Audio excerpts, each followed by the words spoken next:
Welcome to Happy Homes and Gardens. I'm your host. My name is Daphne Royce. I am a real estate broker, architecture, and interior designer.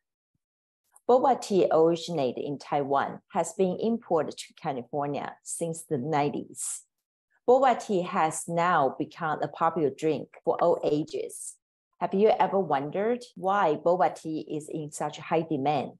Let's welcome Andrew Chau, the co-founder of Boba Guys, to share his insights. Hi, Andrew. Hello. Hey, Daphne. Thanks for having me today. I want to share my drink right now. Oh, I was going to say I'm sharing it too. I forgot. I would have been more prepared with my nice wardrobe, but I'm in our office and then stores later. So I'm very casual. I just made myself my own coffee drink today. Now you made me wonder. I need to ask you first questions. Tell us who you are and why you list your job position as a co-founder and a janitor. Yeah, I'll get to know your audience, or they'll get to know me in a bit. High level, I'm just like an immigrant kid. My mom's from Taiwan, from Taipei, and then my dad's from Guangzhou. So right away, I grew up with a very, in this East Asian culture, but a very kind of split household between kind of Cantonese kind of speaking culture and then Mandarin speaking culture. So right away there, I was already this kid with kind of like an identity crisis. So, and I think as I grew up, I think, this is in a time where I'm sure you've had other guests talk about it too, where we didn't really have a very strong identity for Asians in America. And so, at the time I was growing up, I was just kind of discovering myself. And there were very few things that were very Asian, right? There was Bruce Lee, which you probably saw on TV at the time. Maybe you saw Connie Chung on TV. She was like the news anchor that everybody talked about. And probably the third thing was maybe food. You saw like Chinese restaurants and, early day boba shops coming out. Chinatowns, yeah. Chinatowns, Koreatowns, Vietnamtowns, Japantowns, those kind of ethnic kind of enclaves were the only places you had, foods from all of our ancestors and cultures. So kind of who I am is, I used to say third culture, but I've been lately not liking that term because I think there are days where definitely, me, like there are days I'm very Chinese, Taiwanese, like very Asian. And I will go all day without speaking any English, Yesterday, actually, was with my family, and I spoke pretty much Cantonese the whole 5-6 hours because my family was over for a holiday. And then other days, like now, I'm doing an interview in English the whole time. So I like to say not third culture, but both cultures. There are days where I'm fully, Asian, and then there are days I'm fully kind of like Western American.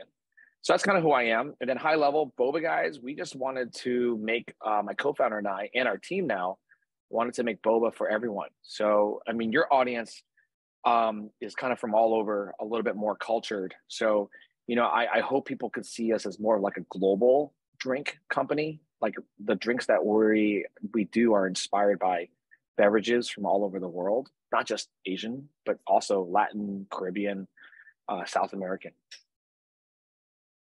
Can you tell my audience what is boba and how is boba tea created in Taiwan? Yeah. Well, this is, I'm a little embarrassed because I'm actually not drinking Bobo in my drink right now. But for the most part, for those who don't know, boba, it's going to be hard to describe unless you're watching this video that we're doing. But if you're just listening on the podcast or audio, I'll describe it as think of a round circle like gummy bear. It's like the size of a gobstopper. If you know your candies, I like candy, of course. And you would chew it, and it's kind of like the texture of a gummy bear. It's traditionally made out of cassava, which is tapioca. So, in the 80s, the story goes, there was a very well-known tea shop. There's two actually, but one of the more famous one is called Chun Tang. And it was like essentially a tea house. And one of the managers had the idea of adding desserts, which at the time, in Malaysia, Malacca, and Philippines, there was a lot of dessert like jellies and custards. And so sago is another one, but then tapioca they use to make desserts, and they combined that with milk tea, which had already existed. Milk tea culture had existed primarily from Europe and parts of Mongolia. The Manchurians did milk tea. So you combined a liquid like a milk tea with the beverage with a dessert, and that's how you got boba milk tea, which is what now is the drink in the category. So we see this around all the country, but most of people, what people will say now is we do a style that's more like a coffee shop meets boba shop, where we have a lot more. I mean, our ingredients are very high end. We use like organic milk. We make everything in house. So if you ever come to a Boba Guys, my company, we're probably going to be more competing against like your everyday coffee shop that serves like, you know, really great drinks like specialty coffee, mint mojitos, churro lattes. We're probably more in that world versus just a strict boba shop. And what is your favorite drinks at Boba Guys? Just curious. I'm an entrepreneur, so I could be fickle. So I would say I've been drinking a lot of the matcha. I think you're drinking a matcha right now, right? Yes. Yeah. I drink a lot of matcha with oat milk and kuramitsu. I also love the banana milk with espresso on top. And then right now we have a seasonal drink called the sapin sapin, which is based off of a Filipino kind of dessert, essentially, which jackfruit, ube, coconut, and that one is probably my favorite drink. But it's kind of sweet, so I can't, you know, I have to avoid my sugar because I'm around sugar every day. Too much sugar. I know you have another complex drink. That ingredient was with the vanilla, chocolate, oat milk, espresso, sugar, cloud form, and brownie riddles. Oh yeah, you saw that recently. Yes. What is that? Well, that one, what we're trying to do here. So if you follow there's the Boba Guys Instagram and social media, and then there's my Instagram and social media. So me as a founder, I get asked a lot about what drinks I drink because I go to cafes. I have to build cafes for a living. And the secret is I have a really good team. So it's not like I know everything. My team, this guy, Alex, runs all our product. So he kind of is probably one of the few people that actually just taste as many drinks as I do, because our job is to stay current with all the trends. So what I do is I try to create drinks online. So you're describing a drink that I made recently that was kind of inspired by, in LA, there's all these churro latte drinks. Like it's very big right now. So that's essentially a cinnamon, oat milk, vanilla drink. It's almost like an horchata, traditionally like a Mexican horchata. It's built in the same flavor profile. And then also, there's also the standard mocha, which you get in a cafe. A mocha is just chocolate and espresso and a latte, essentially a chocolate latte. So I thought, okay, well, everybody's asking about, you know, a lot of these special drinks. And so what you saw was that the other day I made and combined them all, but it was really tedious. It was probably like maybe like a 6-7 step process to kind of combine everything if I had built it from scratch. And so that's what I made. It was actually tied to a movie that's coming out, which, you know, quick shout out to, it'll probably be out by the time this podcast episode airs, but Joyride with our friends, and, you know, Adele Lim. So Boba Guys is doing a collaboration with this movie. Actually, this collaboration, I have a sticker. So by the time it's come out, and we made a drink called the Brownie Tuesday, which is a fictional K-pop group from the movie. So what I did was I essentially made a coffee version of that for fun. I actually watched Joyride already. It's a very good movie. It's out 2 days from now, right? On 7th. Yeah, so it'll be out. And so if you're listening, go watch it. And if you're listening way in the future, please download and watch it on your streaming platform. But for now, go to theaters. Yes. I just want to say all of that 2-minute spiel on what the drink was, you still cannot order it. So I just made that drink so people can make it at home. But that drink is so complex, it would not be financially viable for my team to make it because there's just so much labor involved. It would probably be like a $10 drink, which nobody would pay for because there's too many steps to it. Yeah. Very interesting. You have an BA and MBA from Berkeley Business School. What made you interested in tea and beverage business? That's a great question. I would say, I think most people who do business school, no matter if it's Berkeley, Stanford, Harvard, or any school where you're trying to be a leader, that's what an MBA is, a leadership degree. I think the question is where do you just want to apply your leadership? For me, I felt that the best way I could apply my leadership is probably in people businesses. Because for an Asian, I don't want to get into stereotypes, but I am pretty animated and I'm just very people oriented, and I've always been since I was young. I was always done like student government. I've always been kind of like a out in front leader. And my co-founder is actually the opposite. He's not very out in front. He's much more reserved. So when we started our company, he is a great, amazing designer and creative director. We could have done anything, but I think for us, food was very personal, which I'm sure we'll talk about a little bit more. Is that at the time we started, which was 12 years ago, there was not a lot of representation for Asians, and there was just not a lot of kind of storytelling in food. And one thing that I think we're known for is we tell stories in food, and it's harder.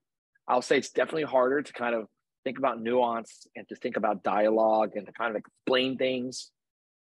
Our society, there's a large part of society is like, oh, it's not my job to teach you. It's not my job to tell you what my culture is about. And if you're watching and you disagree, I hope you see it from my perspective, which is, I think it is your job. I think it is kind of what I think, in my opinion, why leaders and the country is so operationally poor right now. We're very dysfunctional. And it's because leaders and people just are like, well, it's not my job to help them. It's not my job. Well, that's fine. But then whose is it? Because I grew up in a culture where, people taught me about, I grew up in New Jersey. People taught me about Italian food and Jewish food because that's what I grew up around, and if they didn't teach me, I would know nothing about it right now. And there are people right now learning about ube, learning about Taiwan oolong, or sapin sapin, as I said, or I'm wearing, I think, a calamansi shirt. People, 10 years ago, unless you're Filipino, didn't know what calamansi was.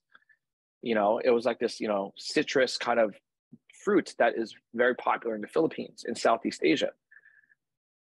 It's our job to teach. If it's not, then I think that's what's breaking the kind of the cycle. And I think that's why in many cases, the culture is kind of eroding. So I'm not here for a sociology talk, but I do think my job is to kind of run a company, and within my culture, my ecosystem, I train all our team to think that way. And if you disagree, I'm sorry, then don't come to Boba Guys. But I think it is our job to make people think more and think deeper. If you shortcut and make everything kind of like cheap and diet, and it kind of like insults people's intelligence. So that's probably what I learned in Berkeley too. I think it's not about going to a good school. I know I have a lot of books, and this is very kind of like nerdy because I'm talking about this while I'm with my books behind me. But I honestly think, I think as a society, we could think a little harder. Most of us are growing up in America where, usually when you're at the top of the civilization, kind of in any time, like the Romans, the Greeks, the people who were kind of in charge of the world superpowers, they usually also, the public of each one of these civilizations also kind of phoned it in, and they kind of took things for granted. And that's usually what ends up becoming the fall of each of these civilizations. It's the hubris, or they got too smug. So I definitely think we need to kind of like embrace a little bit more of like curiosity and to learn about other people more. I like what you think. And I think education always the key for a lot of answers. Mm-hmm. Tell us, what are those books behind you and what you read? Did you ever watch, there's an old show, Daphne, did you ever watch a show called Reading Rainbow? Did you remember that show? Did you ever? It was on PBS. I don't recall that. Sorry.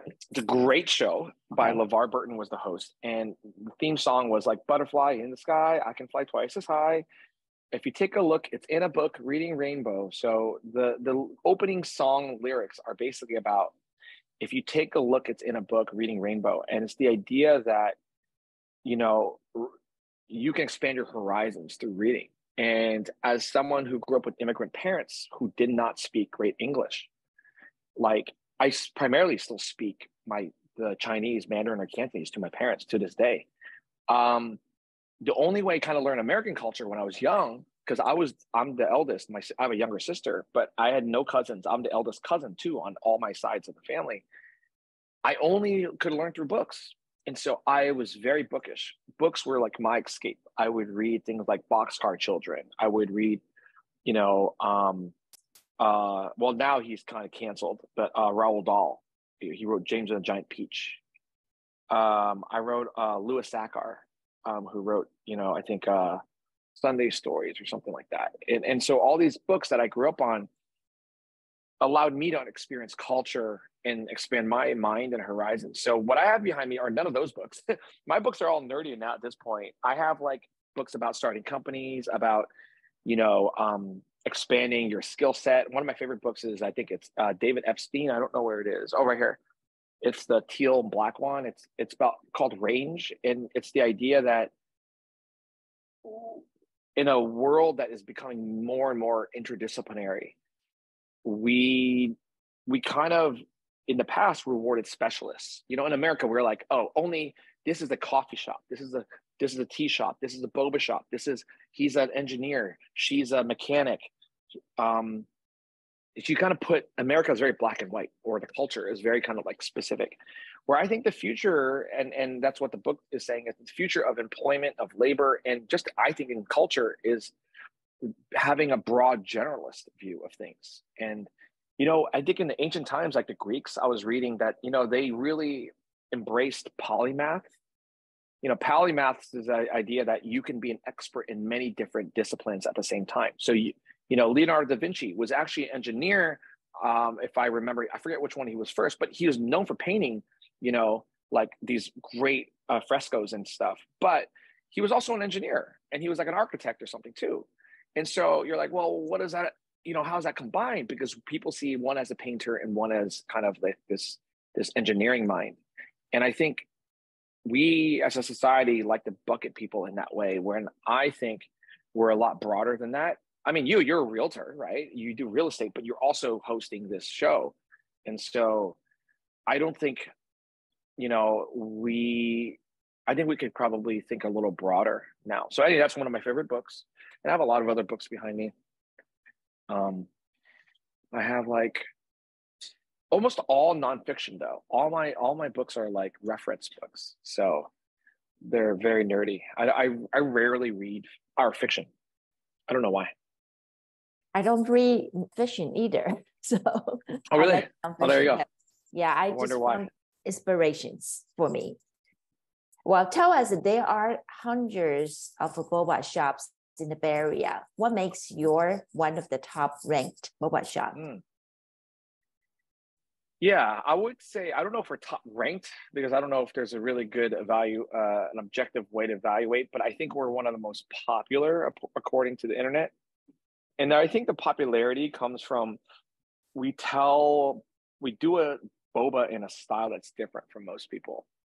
And we're pretty original. So I don't think you either love us or hate us, but more people love us than hate us. And what they do, if you really understand us, they're like, wow, you know, the company thinks really hard about drinks and culture. And we also invest a lot in the community. So most boba shops, and I know a lot of the boba shop owners, so none of this is any way like a overly competitive or like, you know, in a criticizing anybody. It's just that most boba shops are franchised. Most boba shops have a different purpose. You know, some people are just trying to make a living, right?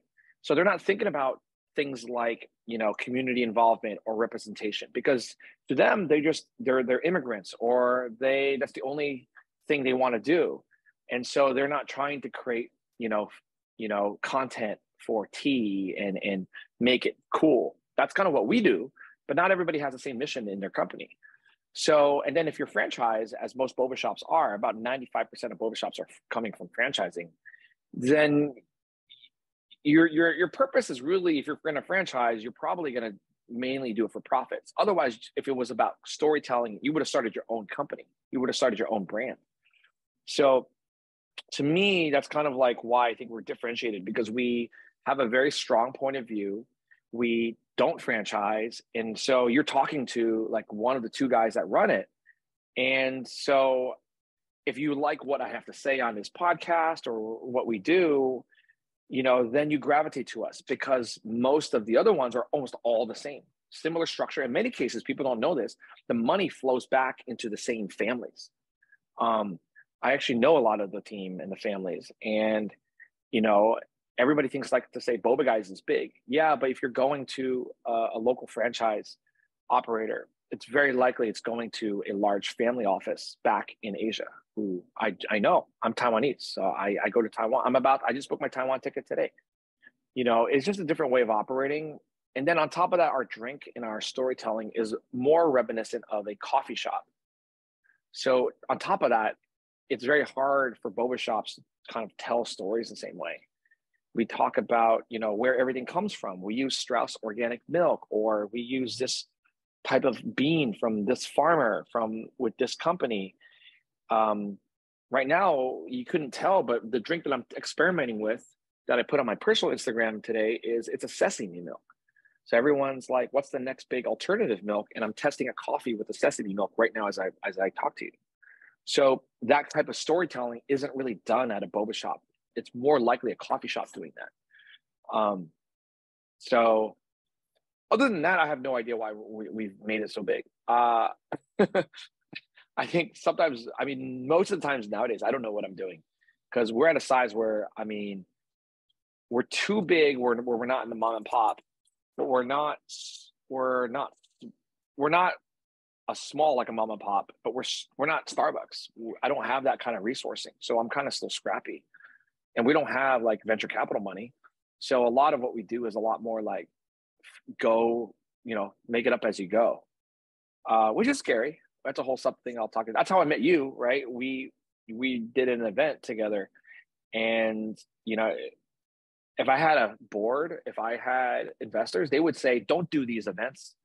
These events have no ROI. But I did the event because, we're both, we know, we both support Michelle Yeoh, and we met her during a lot of the screenings that we did for a movie called Everything Everywhere All at Once. So I think,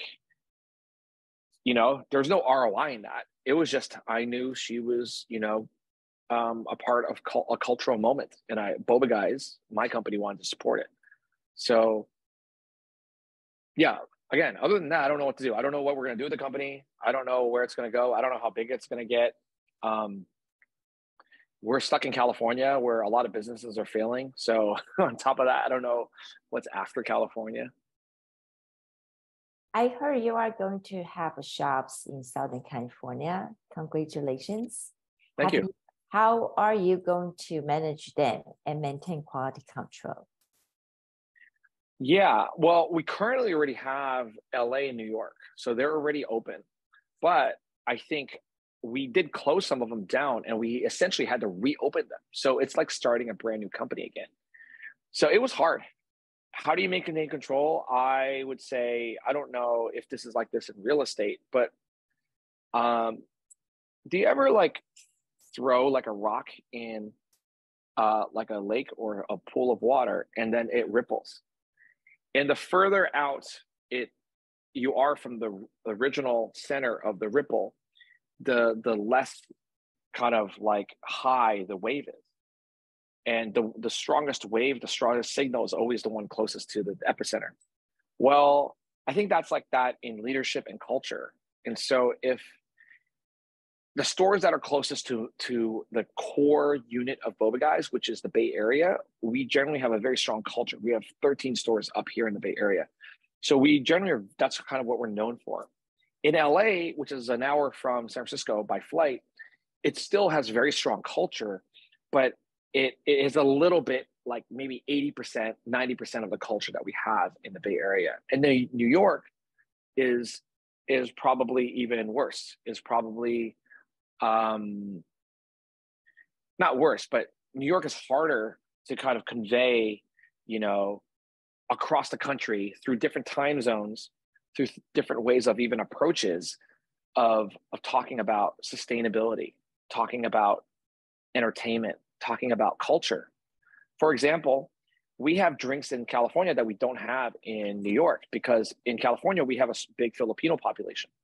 So you don't have to explain calamansi, sapin, ube. But for other parts of the country, they don't have a lot of Filipino population. So it is, you have to explain a lot more. But there's things in New York that you don't have to explain you have to explain more in West Coast. So there's certain drinks because of the population in New York where it's, you know, a lot of Dominican, Puerto Rican,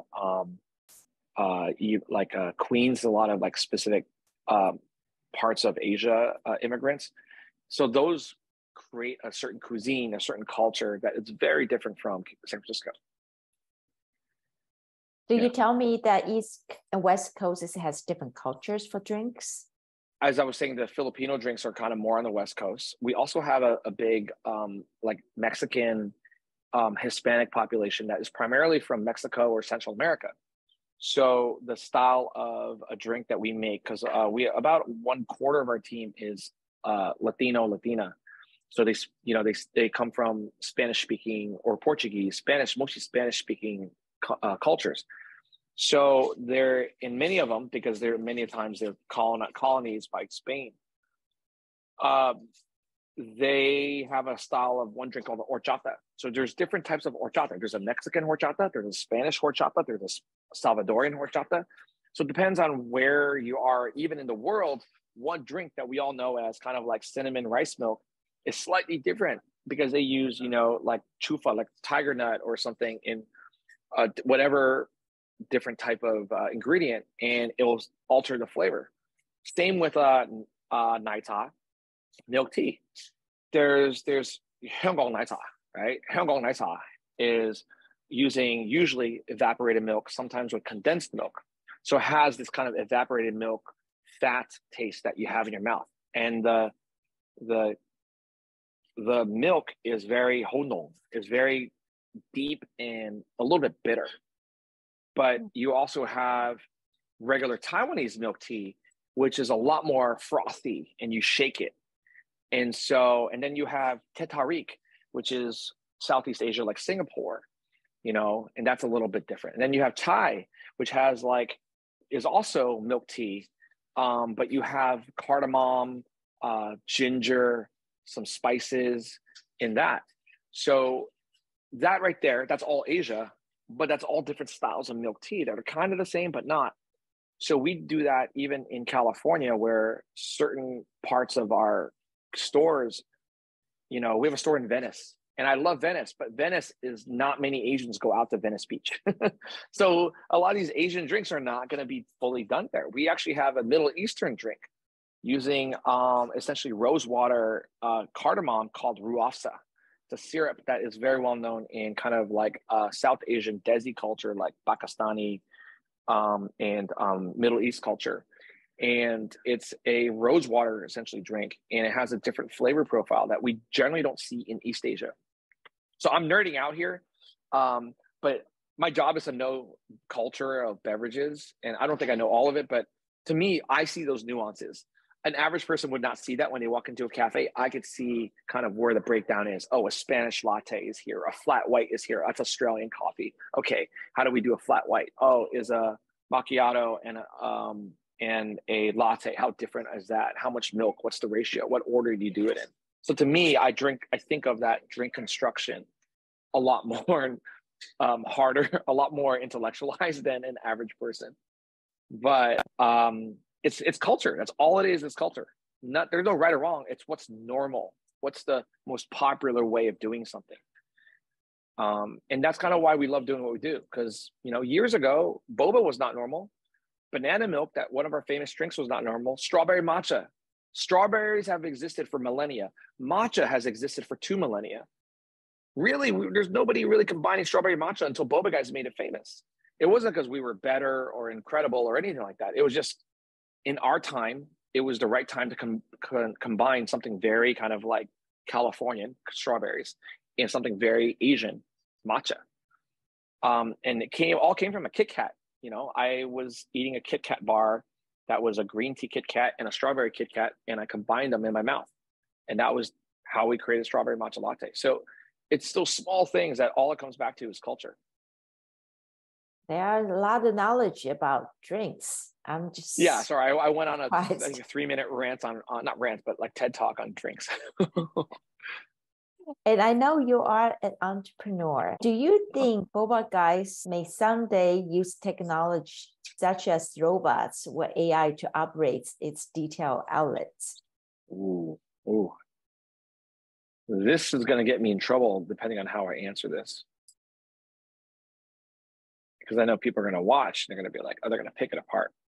We can skip. No, I want to answer this question. I'm known for never dodging questions because I think it's like, again, it would insult the audience if they can't handle it. But I want to say it without making it like somebody picking apart my words. I believe technology and AI and all that, I think it's inevitable. I really do.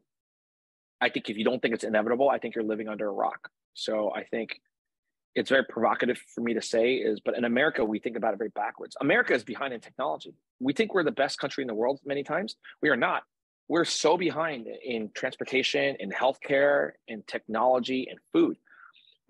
Right now, most of the top innovation in the world is actually coming out of Asia and the Middle East. Like Dubai. Dubai is the future city. Dubai and Shanghai is a race between which is the more future city of the world, maybe Singapore.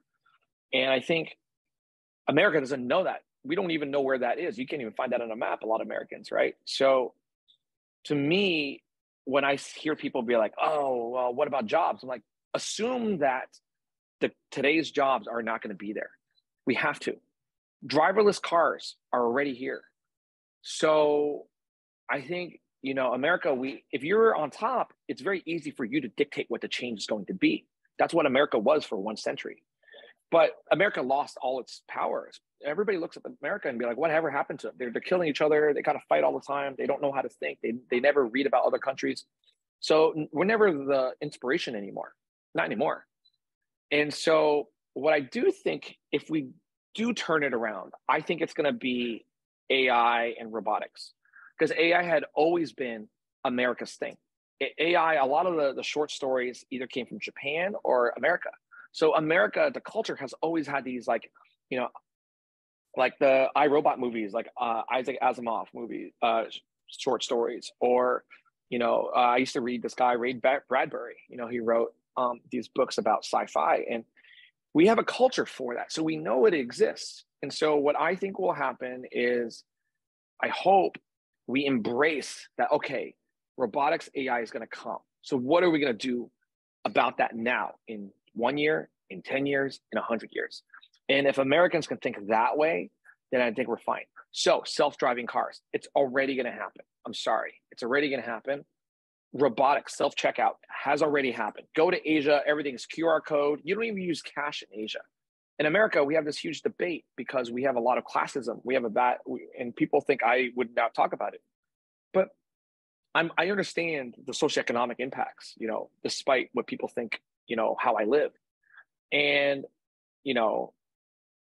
I do think, in America, we have a hard time understanding how cashless societies are going to work. In Asia, you have to pay everything almost via Alipay or, WeChat Pay, because it's kind of keeping cash around is actually very dangerous. So, and you have a country over there which is the same kind of inequality issues. So you see that everywhere, actually, inequality is everywhere. So to me, I think we focus on the wrong problems. So I'm kind of like not answering directly, but I do think the future of food, restaurants, and everything is going to approach, automated QR codes, it's going to be like that. and only for people who are really rich, which I'm not, I would pay thousands of dollars. They'll probably be the ones still using humans to serve them. And it's going to be a treat because they're going to be at a 3 Michelin star restaurant, you know, and people, believe it or not, I actually haven't been to a Michelin star restaurant in years. I generally don't like expensive food because I do food for a living. So I generally like my Chipotles and sweet greens. Have you considered packaging your teas in containers for sale at grocery store in the near future? We have actually. We did a test run, and it kind of was doing well. It was a tea latte. There was like canned boba drinks essentially, and during the pandemic, it kind of failed because the co-packer that we used went under. So we want to bring it back. We think the future is like, you know, putting our signature drinks in a can. That way you can be anywhere in America, not near a Boba Guys, and still experience some of the more unique drinks we have. That would be great. I would love to have that. Mm-hmm. Do you intend to expand into different products? Ooh, I don't know yet. That's what I was saying earlier. You know, I think if we were more ambitious and if it was a lot more, if I had like investors breathing down my neck, yeah, we would be all over. We would have tried so many different things. And now I don't know what other products we would do. We did something different where we have like a mahjong kind of concept where we kind of want to just teach people mahjong. So we've taught maybe 1,000 people by now mahjong for the last year and a half. And then even before the pandemic, we've done some mahjong stuff.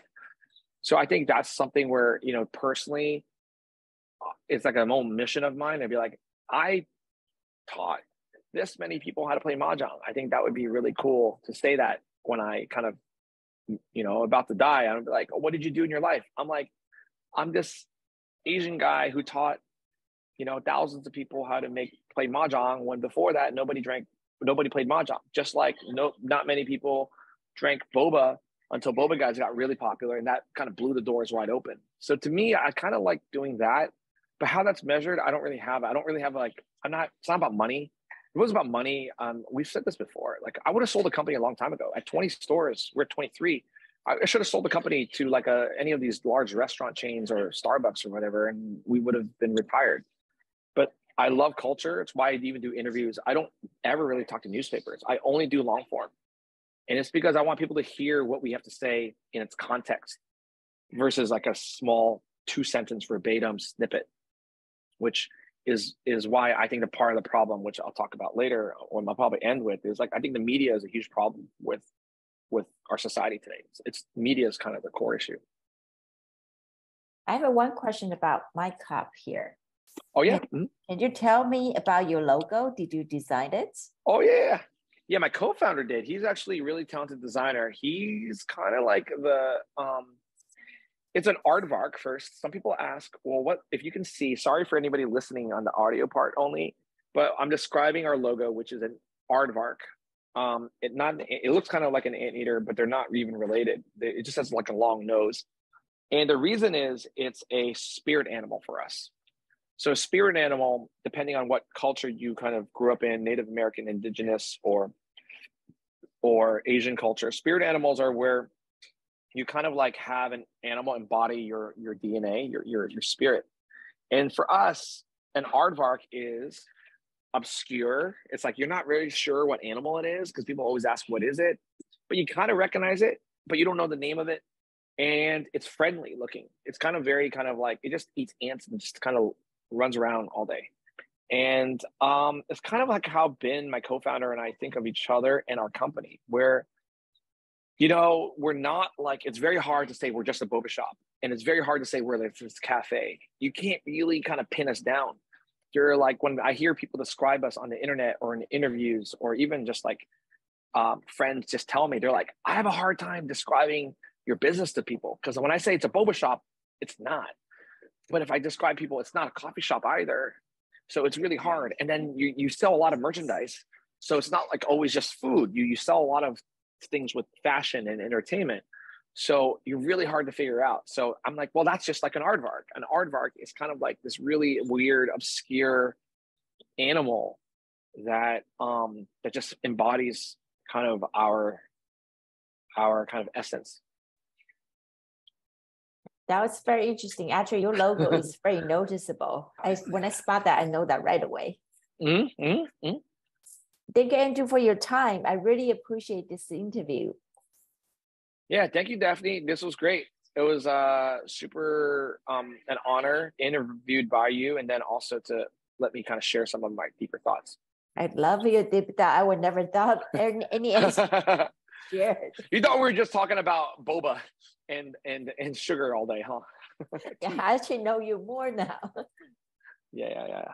Well, thank you very much. Thank you. Thanks for your time. Thanks for listening, everyone.